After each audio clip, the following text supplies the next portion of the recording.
3.5 million Nintendo Switch 2 units sold in just a few days sounds like a smash hit, right?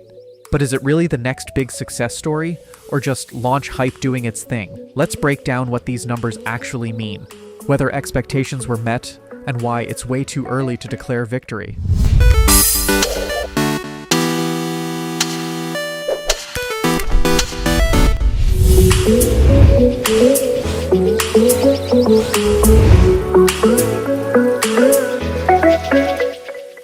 Hey folks, welcome back to Axum. Glad to have you here. Grab a snack, kick back, and let's talk about those sweet Switch 2 sales numbers that Nintendo just dropped.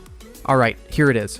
Nintendo has officially revealed that the Switch 2 sold about 3.5 million units worldwide in just its first 4 days of launch. Yeah, you heard that right. 4 days. And get this.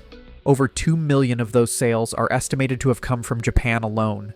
That's huge. One big reason? The price. In Japan, the Switch 2 launched at around $330, noticeably cheaper than in other regions, so it's no surprise it flew off the shelves there. Now, 3.5 million in 4 days is no joke. For comparison, the original Nintendo Switch sold 2.7 million units in its entire first month.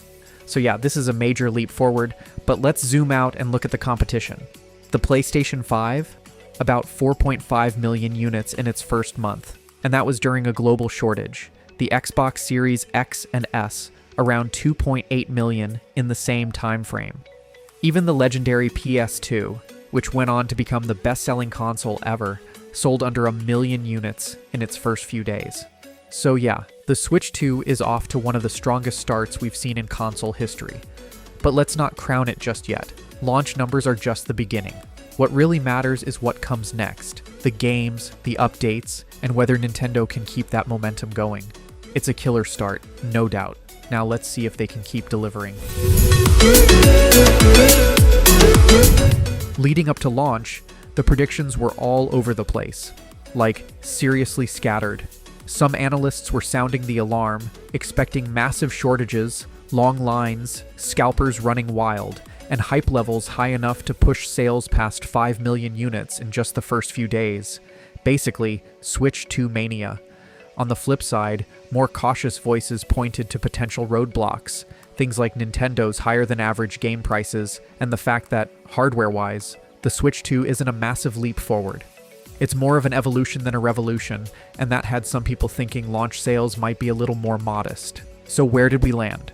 Right in the middle. That 3.5 million mark feels like a solid B+. Definitely not a flop. In fact, it's a very respectable number.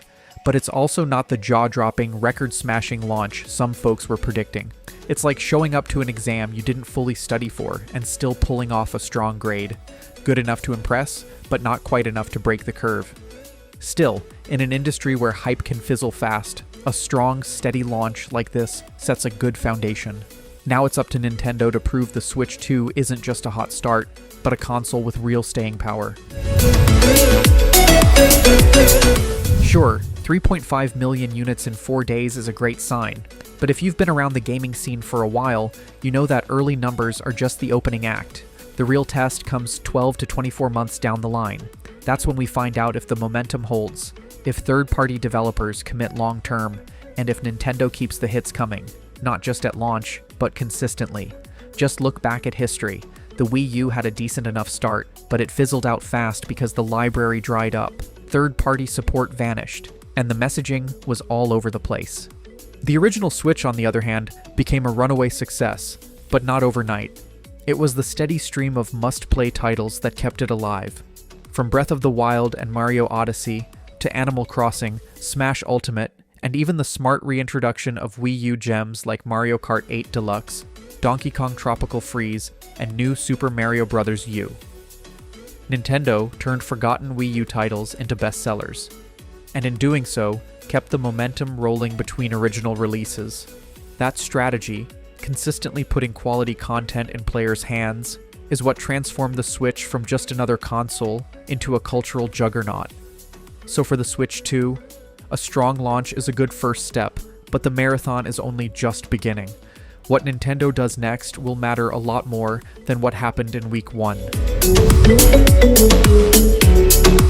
Now to the price. let's not overlook one of the biggest sticking points right now, the price tag. Yes, in Japan, the Switch 2 comes in at a relatively affordable, approximately $330.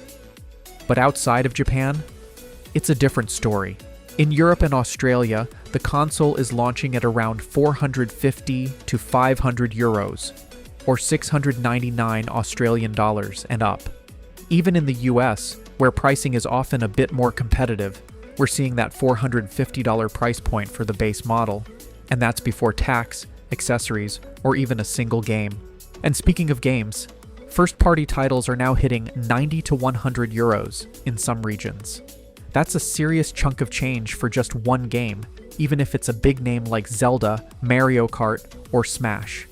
For families, especially those with multiple kids, each wanting their own controller, their own favorite games, and possibly even their own system to avoid fighting over screen time, that kind of pricing quickly becomes unrealistic.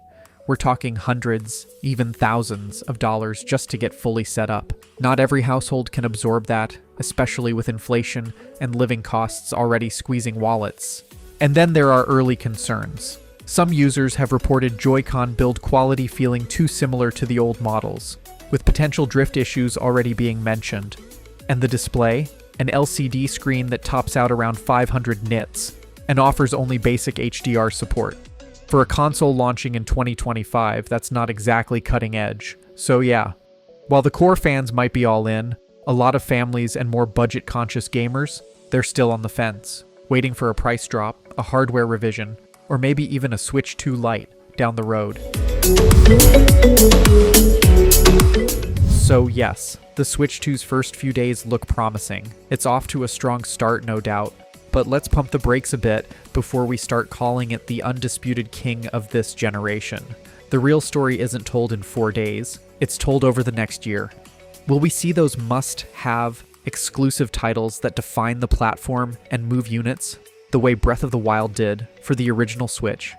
Will Nintendo finally respond to feedback about things like hardware durability, pricing fairness, and digital rights management? Will they evolve, not just iterate? And most importantly, will they keep up a steady cadence of content, or will the post-launch hype fade like it did with the Wii U? The 3.5 million units shipped in launch week is a solid first lap, better than expected in some markets.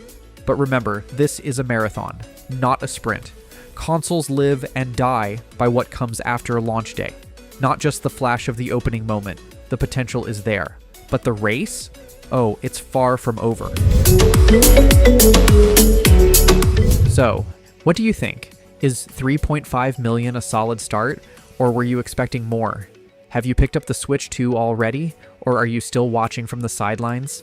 Let me know in the comments, hit that like button if you're enjoying the return of Axom, and don't forget to subscribe for more honest takes, news, and breakdowns from the world of gaming. So that's it for today, guys. Until next time, stay sharp, stay skeptical, and the most important thing, stay healthy. Thanks for watching. Peace out.